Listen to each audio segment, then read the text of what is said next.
Hi, welcome back. Sarah here. After a bit of a break, I'm back with another video for the Top Tarot Trumps x Tarot Memoirs series. In this video, I'll share a little bit about my understanding of the Hierophant, how I interpret it and tie it into a reading, some personal examples and stories that I relate to the Hierophant energy, and some favorite Hierophant cards across all of my different tarot decks. So before getting into Memoirs and the personal examples, I want to share some of my understanding of the Hierophant, how I make meaning of the card when it comes up in a reading. I hope you'll forgive me for not knowing or talking about all of the history of all the Hierophant symbolism. For example, I know that the Hierophant was named the Pope in the Tarot de Marseille system. The way that I see it, we're all adding to our collective knowledge of the tarot, and my interpretation might work for you and it might not. So yeah, do forgive me for not knowing all the history and everything about the Hierophant that was ever written or associated with the Hierophant. I'm just sharing my own understanding and my own association, how I make meaning of it. Okay, so for the Hierophant, I feel like a lot of sources,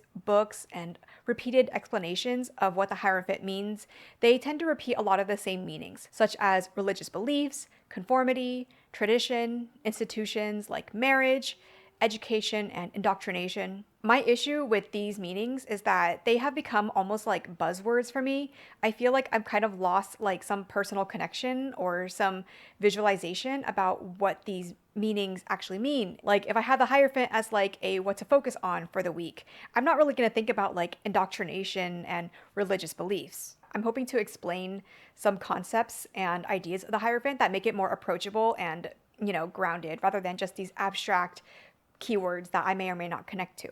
It's odd for me to think of the Hierophant as representing conformity when the other fives in the tarot seem to represent shakeups or uncertainty. So for example, in these cards here, we have the Four of Wands, right? Some sort of stability. Then adding in another wand, we have a shakeup of energy here. Four of Cups, I see some stagnation of emotion, complacency. And then adding in a fifth cup, the emotions are all shaken up. There's turmoil, topsy-turvy emotions. Four of Swords, stability of thought, stagnation of thought. Adding in a fifth sword, there is conflict, there's shakeup, uncertainty here. And lastly, Four of Pentacles, stagnation of resources. And then Five of Resources, Five of Pentacles, adding in a fifth pentacle, there's a shakeup again, there's uncertainty. So numbers-wise, if the five represents shakeups or uncertainty, how can this Hierophant card represent conformity in some way? On a surface level, it might not make sense. So the meaning that I've come to make of this card is that it's actually seeking wisdom, seeking stability. So with the Emperor, for example, the Emperor can mean stability. Adding in another energy to it, it can mean instability, uncertainty. And what do we as humans do when we face uncertainty? We look for guidance to help us through the uncertain times. And this guidance can be religious guidance, it can be spiritual guidance, it can be just personal guidance, reminding ourselves of what our values are.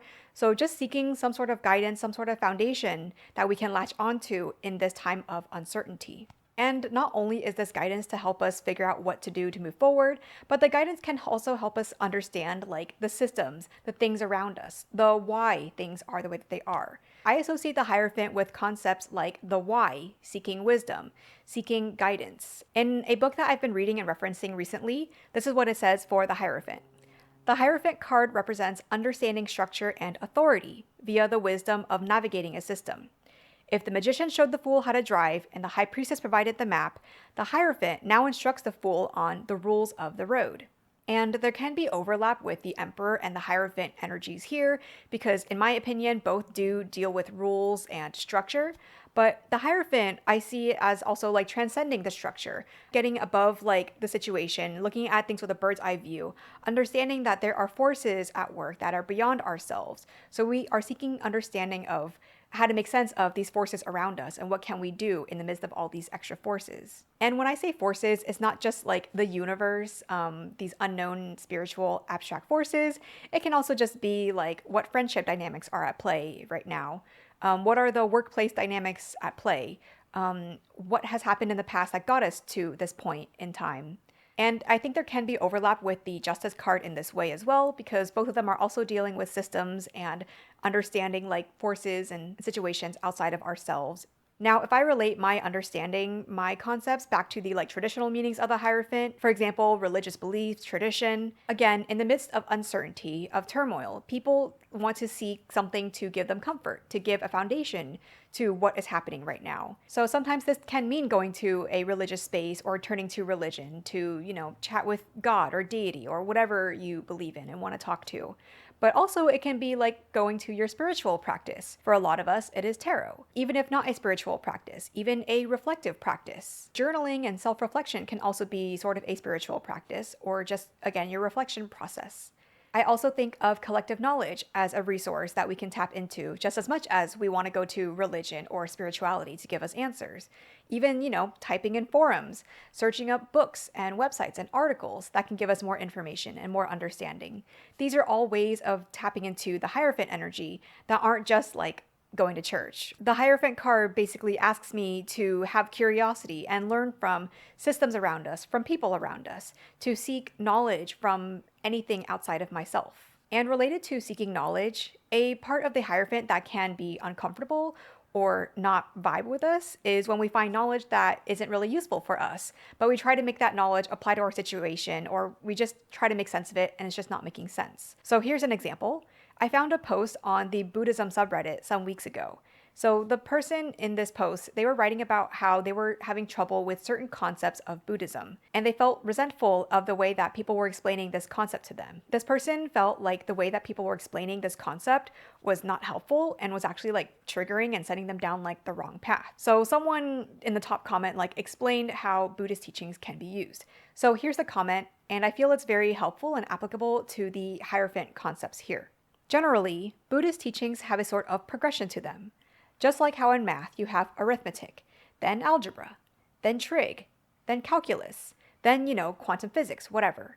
If something like illusoriness or objective reality is confusing or not something that you can resonate with, then it's not useful for you as a tool. Any idea is just a tool for building the foundations for happiness and well-being. If it doesn't work, then it's not the right tool for you. What you should seek out are the tools that benefit you, that have applicable relevance that you can connect with in your life. If you come across tools that just cause you harm, as tools can if you hammer your own thumb, then just leave them for another time. I found this comment really insightful, especially to my own personal struggles with accepting and being open to Buddhism and Stoicism in the past. And this comment felt very validating and very supportive of my understanding of the Hierophant. I know a lot of people don't like the religious iconography in the Hierophant card. Personally, I don't have much connection with the religious iconography in the Hierophant, so it was hard for me to understand and conceptualize Hierophant energy. But reading this comment definitely put all this learning concepts in a new light for me. It's basically a long way of saying whenever you find new information that you want to learn from, just take what works for you and leave the rest behind. A couple more things I want to note about the Hierophant. The Hierophant being early in the Fool's journey rather than the end suggests to me that the Hierophant is here to help us along, but it's not meant to be the end-all be-all. Our growth does not stop at the external knowledge that we are receiving and conceptualizing and discerning. And the wisdom or the outside knowledge that we are getting from the Hierophant energy or the Hierophant situation is not perfect either. We're taking this knowledge and this learning, and we're just supposed to build on it. There's a lot more of the Fool's journey, of our personal growth journey to go through. Learning is not the end-all be-all. And I can see why the Hierophant would relate to indoctrination in that way. It would be because we're placing so much value on this external knowledge, this external education or whatever we're learning, that we forget that we have our own power. We have the ability to discern knowledge and to integrate this and to spin this knowledge in a way that works for us personally. I also noticed that the Hierophant is still preceded by other cards. So it's not like the Fool starts their journey and then the first thing they do is go to Hierophant to learn things. There's the Magician first to explore and try out some things, then the High Priestess, Empress, Emperor, and then we get to the Hierophant. So it implies that there's a little bit of experiencing and personal trial and error to be done before we get to the Hierophant, where we start understanding systems and things outside of ourselves. And the last thing I'll mention is that I think sometimes we forget that the Hierophant can be an energy that we are in control of, not just an energy that happens to us. Let's look at it this way. We have the Fool, right? Sometimes we can see the Fool as ourselves. We are projecting ourselves into this Fool. But maybe sometimes we are learning something from the Fool. Maybe this Fool is a character teaching us something. Next, we go to the Magician. Sometimes we see the Magician as ourselves, But other times we might see the magician as an external mentor, someone to teach us something, how to be the magician. And same with the high priestess, empress, emperor. Sometimes we might project ourselves to be the character in these cards, but sometimes these characters are teaching us things, right? So in that way, yes, sometimes Hierophant is external energy that might be happening to us, but we can also be the ones being the Hierophant in this card. We don't have to only project ourselves to be like these little wisdom receivers here. We can be the ones doling out knowledge and creating wisdom, or sharing wisdom, really, like translating knowledge, all this stuff that the Hierophant represents up here on the stage. So overall, my understanding of the Hierophant is that it can be a reminder that there is something more that I can learn about and be curious about in the situation. There's wisdom outside of my own that can be valuable. What wisdom is it? How can I seek it? How can I make sense of it? All right, yay.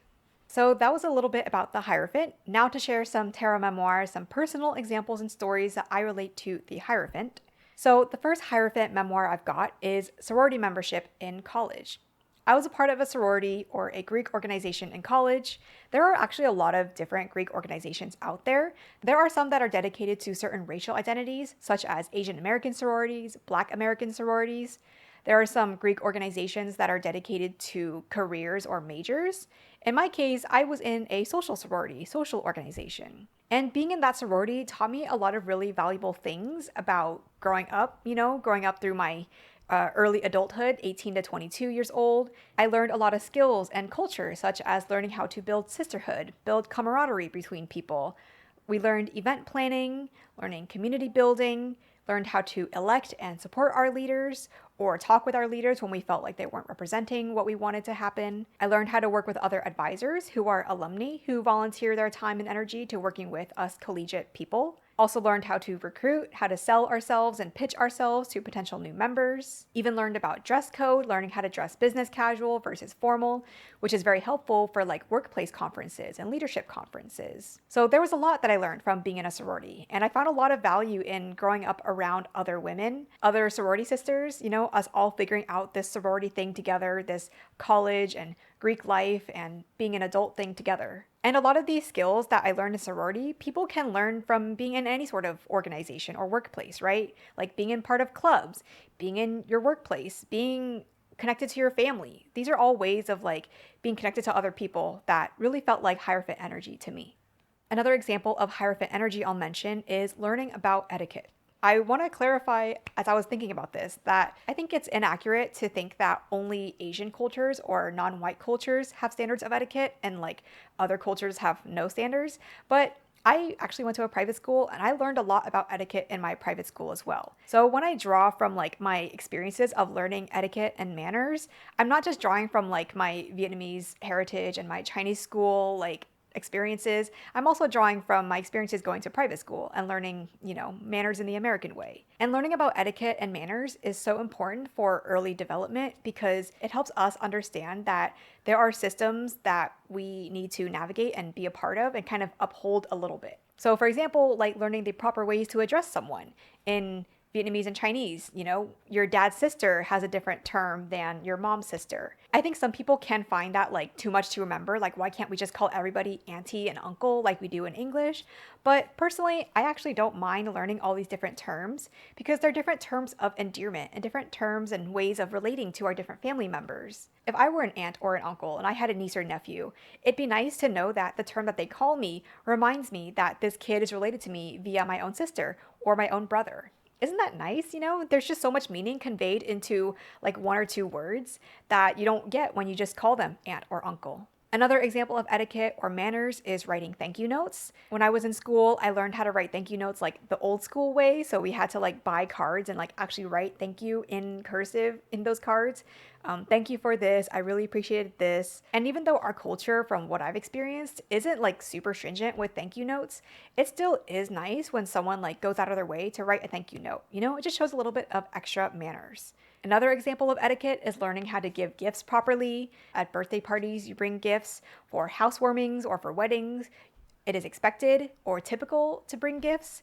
The point or the gist of the Hierophant is that even though these individual cases may vary, there is still kind of a broad expectation of manners and etiquette that we all are supposed to know about and to understand and to pull from when needed. It's a shared foundation of knowledge. The third Hierophant experience or memory I'll share is basically this whole tarot video series experience. When I first started this journey of doing this whole video series, I did not take the time to read extra books or seek out extra knowledge. I felt pretty okay with The Fool and the Magician as it was. But as I continued on, I started learning more about each major arcana, and I realized there's just more knowledge out there that I can discern and make sense of, and it really is like adding to my own personal knowledge and understanding of each card. I now have like a certain book or two that I reference. I mainly reference the Tarot for One book and Tarot for Change as well. And I also occasionally watch other people's top tarot trumps videos. And it's important to note here that I also take care to only watch or read or seek out extra knowledge when I feel ready to receive the extra knowledge. I want to be mindful that I'm still thinking of my own opinions, making my own conclusions, rather than only watching other people's stuff and then taking and adopting their opinions as my own and not having my own opinions as well. So yeah, this whole series and this whole tarot practice really is all big Hierophant energy. So those were the tarot memoirs. Now here are 5 of my favorite Hierophant cards across all my tarot decks. As a reminder, here's what the typical Rider-Waite-Smith Hierophant looks like.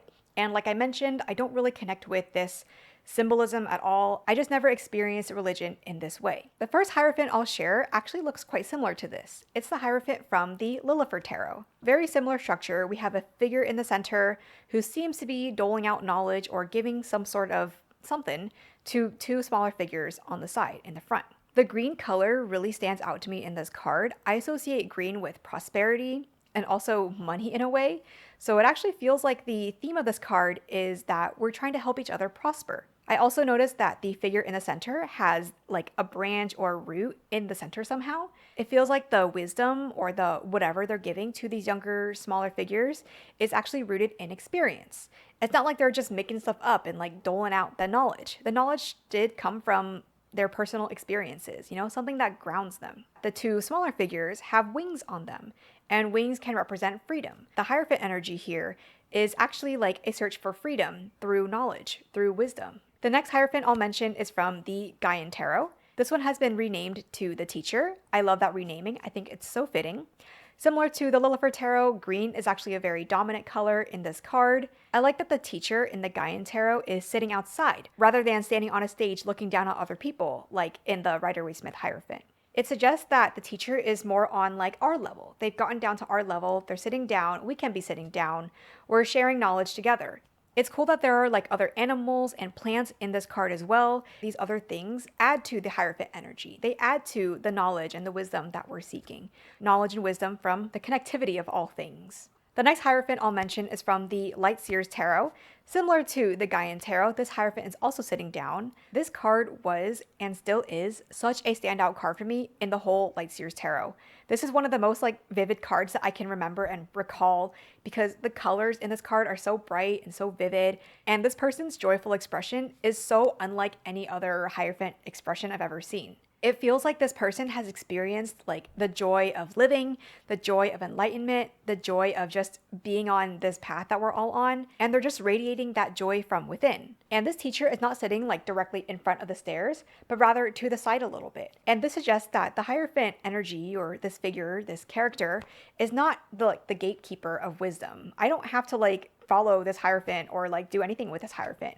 The Hierophant is just here to help me along on this journey, on my own ascension up the stairs into my own search of enlightenment or knowledge. I really think Chris Ann like killed it and knocked it out of the park with this Hierophant. The next Hierophant I'll mention is from the Seams Tarot, Southeast Asian Myths and Stories.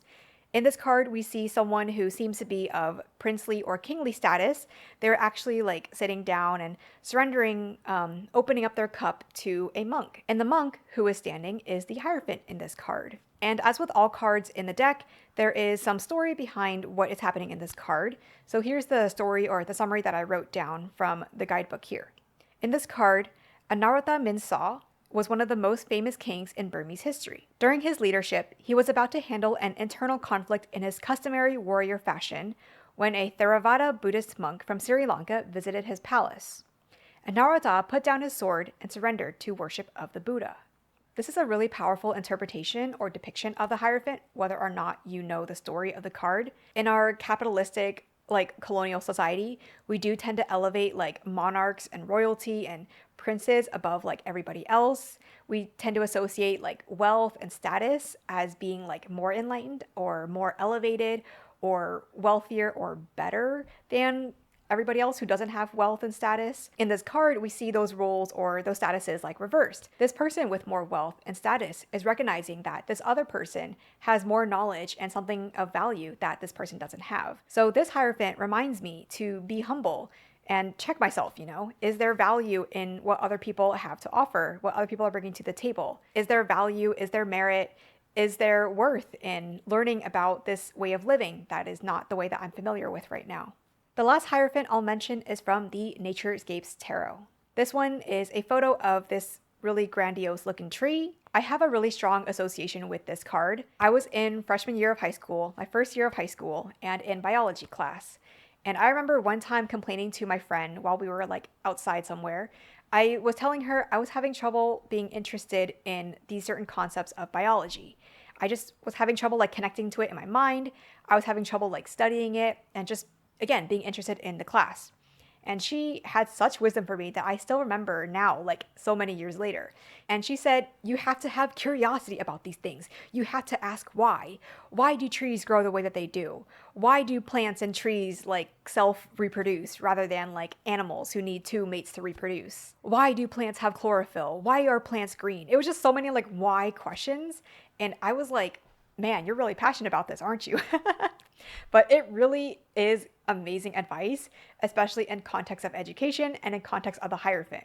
We learn better when we have curiosity about the subject matter that we want to learn about, right? Not only is curiosity helpful for us to learn about things around us and to be open to things around us, it also allows us the space to guide ourselves. It's basically self-guided learning because we are allowing ourselves to be curious about something, and then we go out and seek those answers and make meaning of it. So that's why I love the tree in this Hierophant. It's just a tree, just being there. It's on me to find curiosity and ask questions and learn about whatever I want to learn about. Like this tree isn't doing anything. It's just standing there being itself. But I'm the one who has to have curiosity and, go forth and seek learning and seek information. All right, so that is the Hierophant. This video was cooking in my mind for a while, and I'm really happy to be finally externalizing these thoughts and putting them out in a video for everyone and myself to see. I hope this gave you some insight and inspiration to have curiosity for the world around you and just curiosity even in yourself. All right, well, that is all I got for today. Thanks for watching. Bye.